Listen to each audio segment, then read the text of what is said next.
So why does the Gospel of Mark follow the Gospel of Matthew in our Bibles when Mark was actually written first? And why do we even have 4 Gospels, not just one Gospel?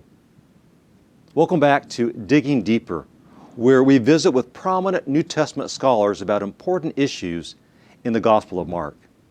This is the final segment of my conversation with Dr. Tom Shepard, who's a professor of New Testament and an expert in the Gospel of Mark. So Dr. Shepard, to continue our conversation, let's look at this last question. Why does Mark's Gospel follow Matthew's in our Bibles when Mark was written first? And for that matter, why do we have 4 Gospels? Don't we just need one Gospel? We have many manuscripts of the New Testament, and interestingly, not all of them put Matthew first. Okay, you say, well, that's where it ended up, right? Well, Matthew was the favorite book of the church, and it is filled with all these teachings of Jesus, great sermons of Jesus. It's a very discipleship-oriented book, and so it takes like that first place. Now, Mark actually was the least popular of the Gospels, and so while we think it may have been written first, it doesn't take first place in all of the position of the church's usage. It's shorter. Like we said, it doesn't have a lot of unique verses, but I'm very thankful that the early church preserved Mark, preserved all 4 Gospels separately.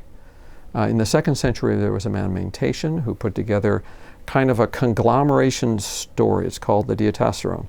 And he took the 4 and put them into one story.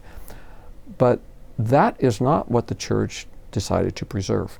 The church decided to preserve each of the 4 Gospels separately. They're each different. They have different theological themes they emphasize. And they have little lumps and bumps that aren't exactly the same. And that's actually very encouraging. Because if they all said exactly the same thing, we would think somebody just made this up. But that they have these little differences between them is more like if you went to a court of law and you saw 4 witnesses and they talked about the same accident or the same event, but they told the story slightly differently. There you would say, that has the ring of truth to it. So is our Bible with these 4 different Gospels, gives us the ring of truth. Thank you, Dr. Shepard. We've certainly learned a lot about the Gospel of Mark.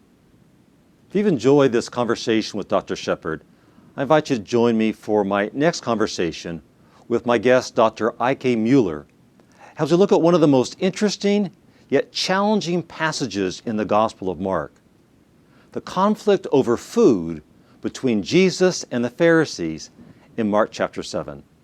So I hope you can join me for that. Until then, take care and thanks for watching.